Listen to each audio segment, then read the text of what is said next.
Hello from the Yarn Closet in Southern Arizona. I'm Laura. Y'all know that. I'm going to get set up here.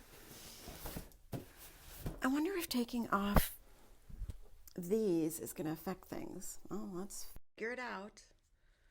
Oops, I don't think it's affecting anything. Look what I got back. This is a special kind of a magnifier for blind people, but my mom lost the cord, so I'm waiting on the cord. But I'm pretty excited, pretty darn excited. And no, I haven't done much of anything today. I was up before 6 so I could walk to my aunt's and let the cat in that had gotten out last night. My son was pretty upset about it.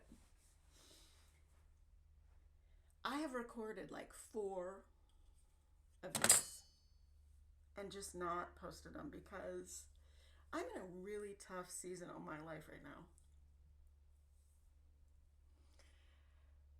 Really tough.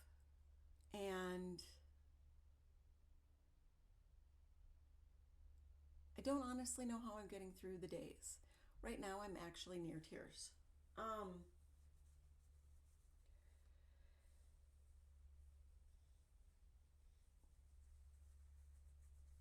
It's just tough. I'm in the sandwich generation. So I have 3 elderly parents. Yes, you all are elderly. 75 counts. And trust me, I'm not thrilled that I'm 25 years away from that, less than. I'm 52 now, folks, 52. I hate my stinking hair. And then I just looked back on something and I saw a picture of me a few years ago where I'd actually like blow dried my hair and so it was very straight and it was like, why did no one tell me I was attractive? Why did I never get affirmations for that? So here's the thing that I have learned in the last few years. And it boggles my mind that it takes us until we're almost 50 to start to understand these things and work at it. I realize that I do have to be the one to look in the mirror every day and be my greatest advocate and say, you're gorgeous. You're gorgeous. Your style is your style, and if you feel confident and comfortable, then you are absolutely attractive. Instead of all the things that I heard over the years of, don't be a woman full of herself.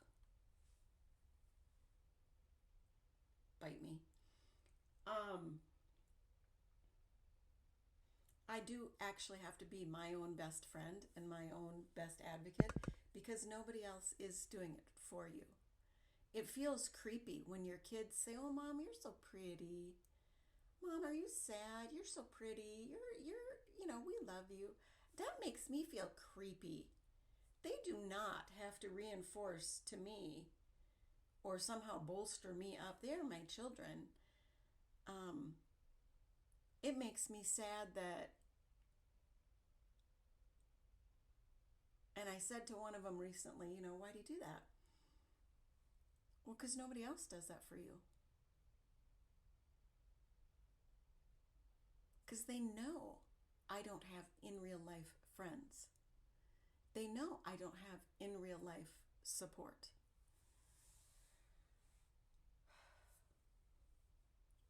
Neat. That makes me feel shitty all the way around.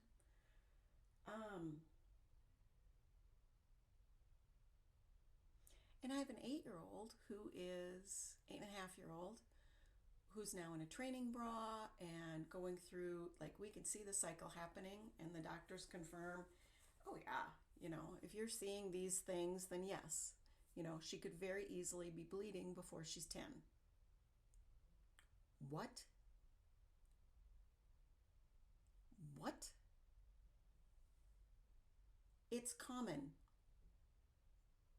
Go into the bathrooms at the school that they use for the 3rd, 4th, and 5th graders, and they've got stuff for tampons and pads.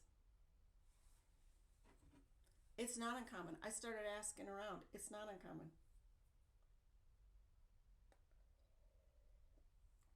The conversations that I have had to have with her over the last couple of months have been so challenging. I mean, she's taken it in stride. She's doing good. But an 8-year-old is not equipped to deal with these kind of hormonal drives. My husband thinks I'm absolutely off my rocker. Except he's starting to see some of the things I'm saying and realizing that hormones do drive certain aspects of women's personalities. And I don't mean, oh, she's PMSing, because that's all we ever heard is don't be a bitch in PMSing time. We never knew. Nobody explained that at a certain point in your period, you're actually, because of your hormone dips and stuff, you're sad. At a certain point in your cycle, you're actually happier because you've got more testosterone flowing at that point. It's, you want more food at this point or that point. Like, and this is every stinking month that we're going through this roller coaster. Nobody explained this to that extent with me. And then the doctor said, and get ready because her really big hits of hormone changes are going to affect you, even though you're menopausal, postmenopausal. Let me get it right. I'm postmenopausal. I had a hysterectomy and I'm 7 years out from that. So I'm considered postmenopausal because they left in an ovary.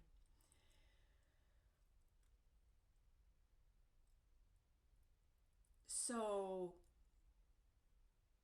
and I feel it. I feel more PMSy at times with her and combative with her almost in an abrupt way that I haven't felt in 10 years. I mean, I haven't felt this way since before I had her. It's tough, people. So that's fun. And that's making things challenging. And it's just health issues with my parents and being in this sandwich thing. I've got these big things going on with my kids. The one is driving, doesn't have his license yet, but we're getting there. And of course, he's in the middle of his junior year almost, so we're starting to get the emails and stuff about, oh, apply to our college. And he's frustrated because his biological dad talks about wanting to see him at times, but when these large life experiences are happening, he hasn't prepared for it, so there's no contribution. So it's a very frustrating thing. And he doesn't really want to go off to a 4-year college. He doesn't really love school. We've talked Air Force. He's not really feeling it. I think what's going to happen is community college. And let's face it, he's homeschooled, so he hasn't gone in person to classes with people. And because of the pandemic, all of the in-people class things that he was doing, the parkour and stuff, has been minimal. So as of right now, I think the plan is community college. So he's relaxed about that. There's talk about, like, if you've got your license this summer, you could have a job if you wanted to.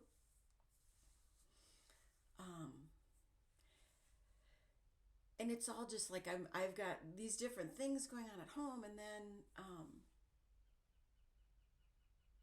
I've got my parents, and that's tough. It's tough to hear about all the things that they're grappling with their health at their ages, and knowing that there's not really a lot I can do.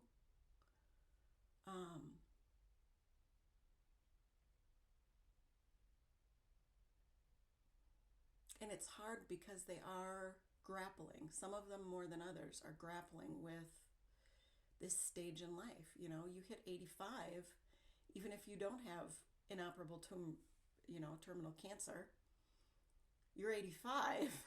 You know that the amount of years ahead are far less. Most people don't make 100, and they're certainly not making 100 actively.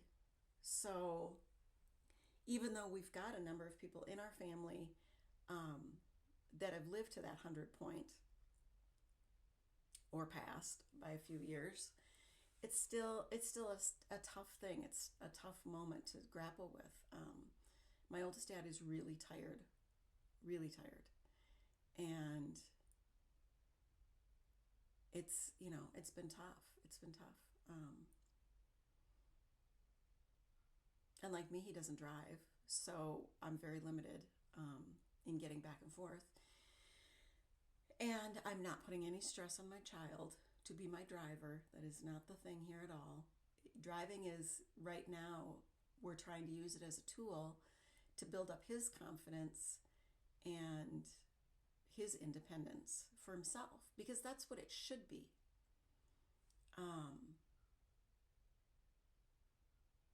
In this day of Uber, there is no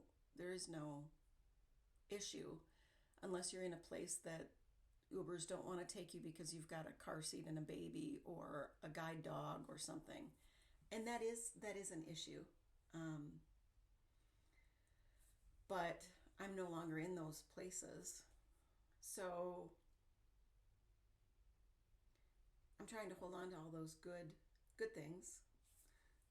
And my kids are getting older, so there is some freedom to that. I mean, I'm not helping with homework on a daily basis, which is nice. And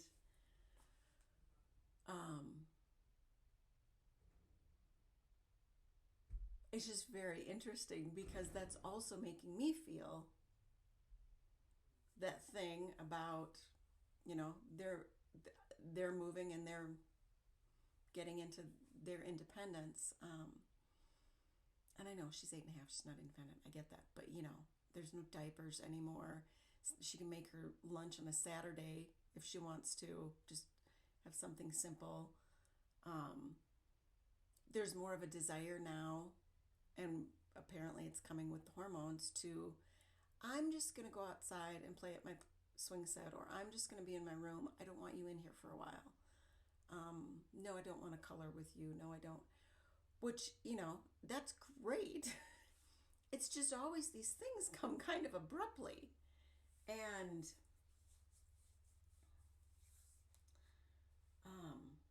I hate my stinking hair because I'm not in a position where I get to just do it every day. And that bugs me, and I don't like the way this cut is growing out, and I've got at least a couple more months before I can do another trim, because I want to get it, like, what is an inch? I want to get it another inch maybe before I trim it. And then we're at that stage of, this is what I don't like in my hair. I don't like me with bangs. Don't tell me to do bangs here. It doesn't work. It drags down my face. That's why I really liked this, because it didn't drag down my face. There was nothing there to drag down.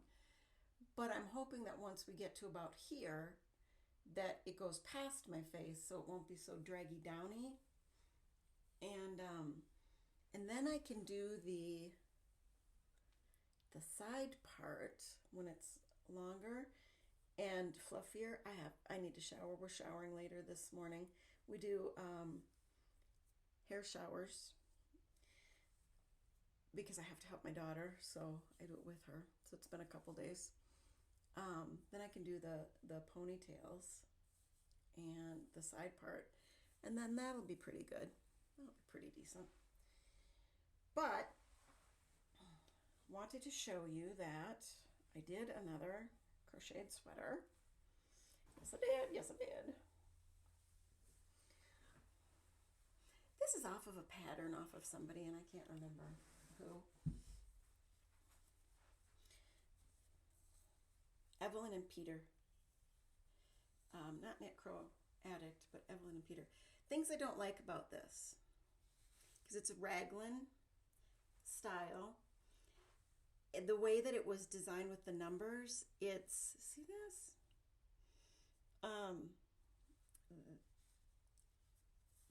I've come to realize that I must have really skinny shoulders this way, because everything seems to be too big in the necklines when I follow the patterns exactly.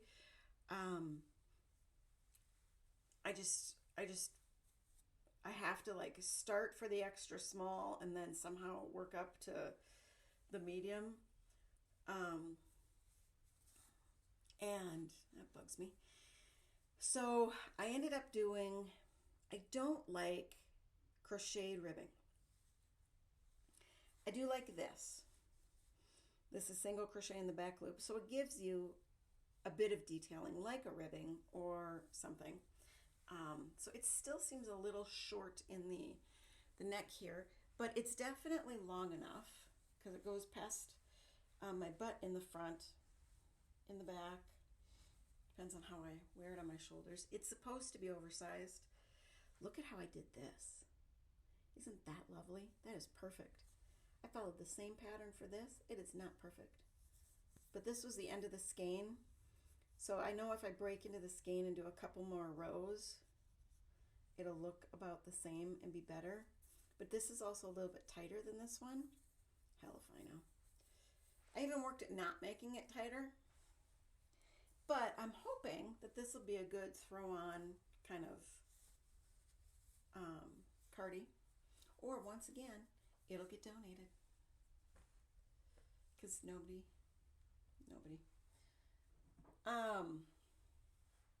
And because I live in Arizona.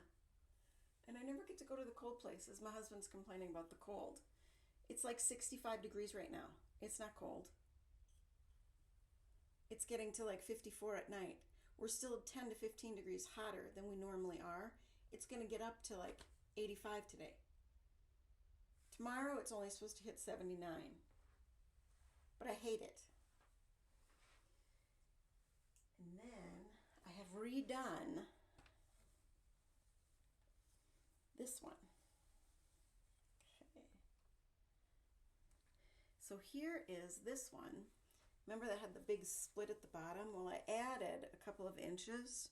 And this is heavy because it's single crochet, and it'll lengthen a bit. And once again, the neck seems a bit big in this, so I might do a few more rows of that single crochet in the back loop. I am almost done. I did a 4x4 ribbing at the bottom because I don't want it to be tight at all. And I'm really loosely binding off. So,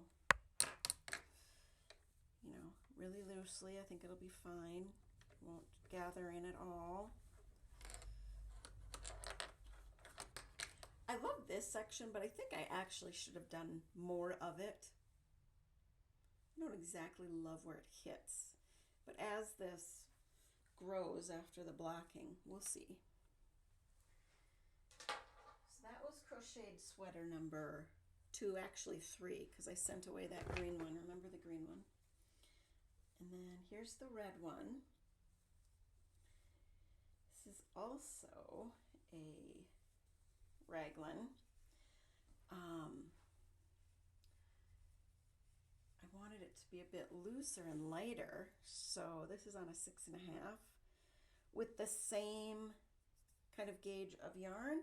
That one was on a 5mm, and I think I could still even go bigger.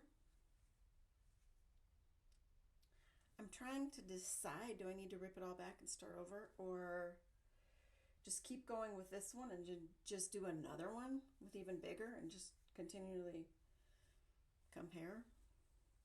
I know at some point I'm going to run out of the red, and I'm trying to figure out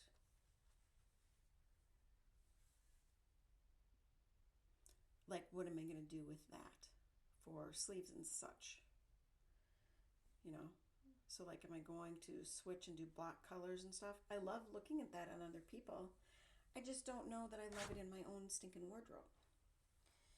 So if I did go bigger and pull it out,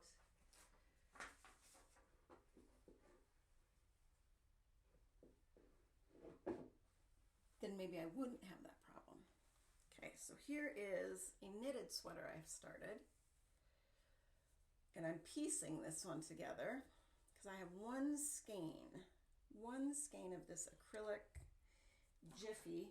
It's the big skein, so it's like 600 and some yards. What I came to realize is when I was checking my counts, okay, one panel is 106 rows and one panel is 109. but they're off in this panel, this section. So if I take the one that's 109 and score it up 3 rows, then these here are going to be off a little bit, but they're only in the front. This detail was only in the front. I'm doing this detail here at the bottom so that it only rolls to a certain point and then stops, and that will be equal. So I'm trying to figure out if I'm just going to go with it and let it be slightly off.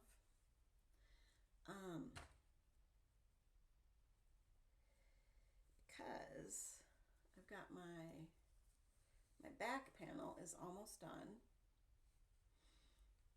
And then I'm going to 3 needle bind off them at the shoulder seam. And I think I'm going to mattress stitch up the sides.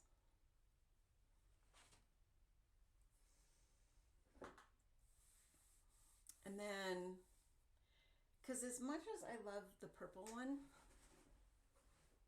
I feel blah when that color's on me. But I like the green. You know, I've always been told that green is my color, so I feel a little bit more on when I've got that green. And then that's been most of my knitting and crocheting, and I've been enjoying it. I've been doing that rebounder thing a few times a week. I really enjoy that. I really hate my hair. I come to realize, looking back, this is what started all of the hair business, because I had the cancer here that got cut out and made me feel very I don't know. I was always made to feel very weird about my forehead, and it just made me feel worse. And then all the gray here and the thinning here was why I wanted to go short, and it felt like I had a style for a while.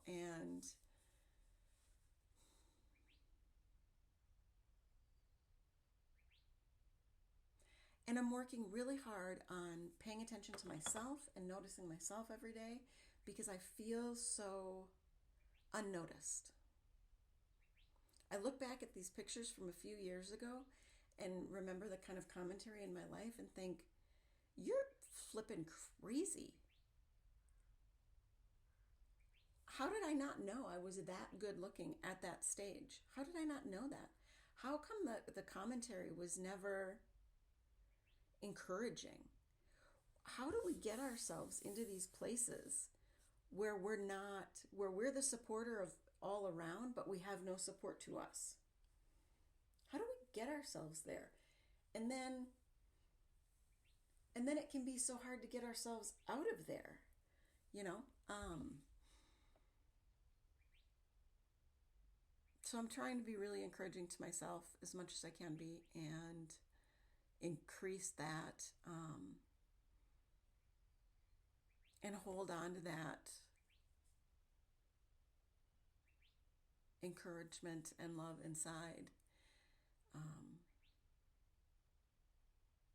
in a place where all of the life stuff and all of the, oh, I'm 3 rows off here, and oh, this wristy thing didn't. Why would that break the bank? Why would any of that break the bank? None of that should break the bank.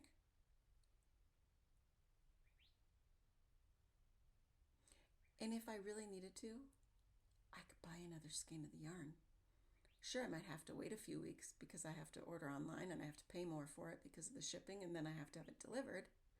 And sometimes I let those details frustrate me past the point of where they should. You know, I need to put this stuff into perspective. I am 52 years old. It's okay that I look the way I do. It's okay that I have yellow coffee teeth that are now not quite as straight as they used to be. And it's just life.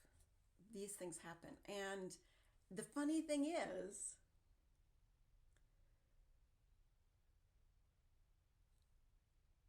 I remember being just touched by this back at about 44, getting the first of the gray and realizing, oh my God, I can't wait till it really comes in. I kind of had thought it would have come in more by now or in a different way. Because I don't think I'm going to mind when I have bigger white and stuff. I'm going to own it like the ones who own it. I've never colored my hair. And just got a little bit more of that yellow in my teeth, and that's fine because it tasted damn good. And it had full cream in it today. Yes, it did.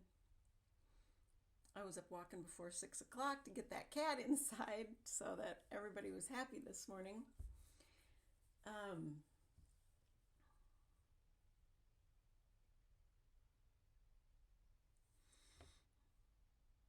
I love you guys, and I appreciate that you're all still there. And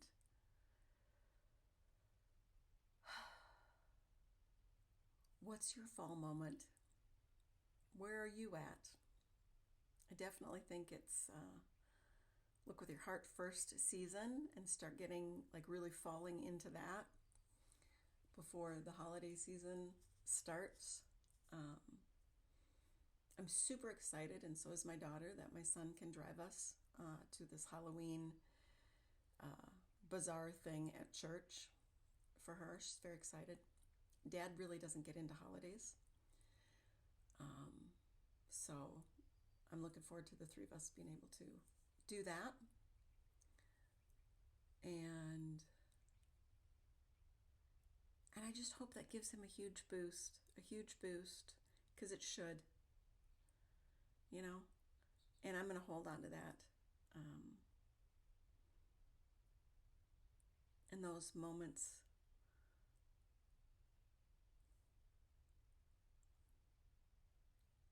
see all those wrinkles? See this little thing? I don't see him that well, but I feel him. I can feel the lack of the collagen and elastin.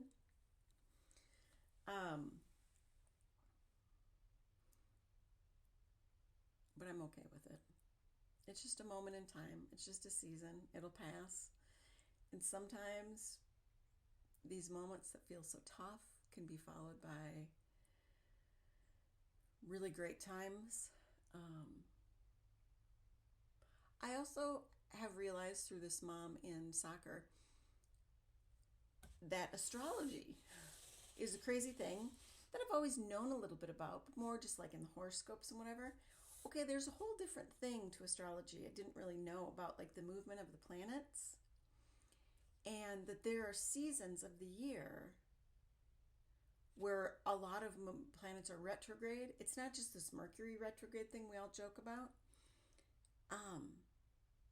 And we're in that season now, and that brings us, retrograde actually just kind of brings us more internal, and that preps us for winter. And, this is something that I struggle with living in Arizona. I'm from Minnesota. I'm from four seasons. I'm from beautiful colors attacking me always. And cold just feeds me. So that's a hard thing living here. I mean, we've already got enough sunlight and warmth at this point. We've already gone up a good 10 degrees. It doesn't feed me. I've never quite, no matter how long I've lived here, I've never quite synced to the season thing here because it's so vastly different.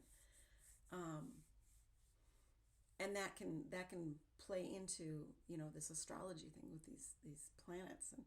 And I buy into that to some extent because I do believe in like moon cycles and hello, the tides.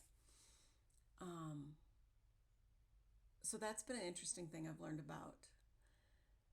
And online talking to a few of my friends, the realizing that as my daughter's gaining all her hormones, growing into her hormone season of life, and I've lost mine, do you know that part of our thing of our female hormone cycle is like, she says it as they're the give a damn hormones. Like the cycle of women's hormones help us really be nurturing and be caring and be more other focused. And now being postmenopausal, I've lost that. So it is a little bit harder at this stage of the game to constantly put all my energy into all this caretaking.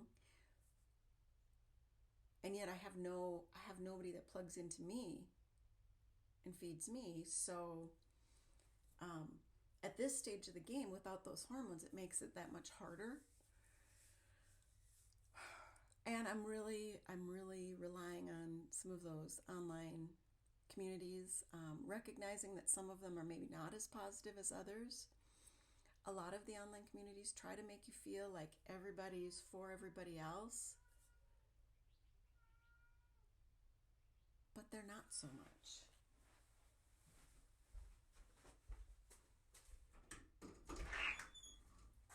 I'm in here. If you want to come in here, you can, but I'm not letting you in the house quite yet.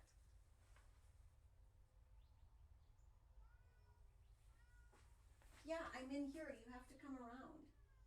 What are you doing? You can't come in this way. You got to go around. Is that door too? Oh my God. All right, we got to say goodbye because Blue, our really big cat, is stuck on the other side of the gate and he wants to come around. And I don't really understand his problem because he just doesn't want to go around the long way. You want to come to the front door? You want to come? Oh, you're walking the other way? What are you doing, Blue? What? What are you yelling at? Come here. You want to come here? Oh, come on. Hey, Blue baby, come on. No? What? Come here. Come on. Come on. Come on, you want to come? Come on. Oh. Well. Oh, poor roses are all dead. And there's Mitzi. All right. Look with your heart first. Love you guys.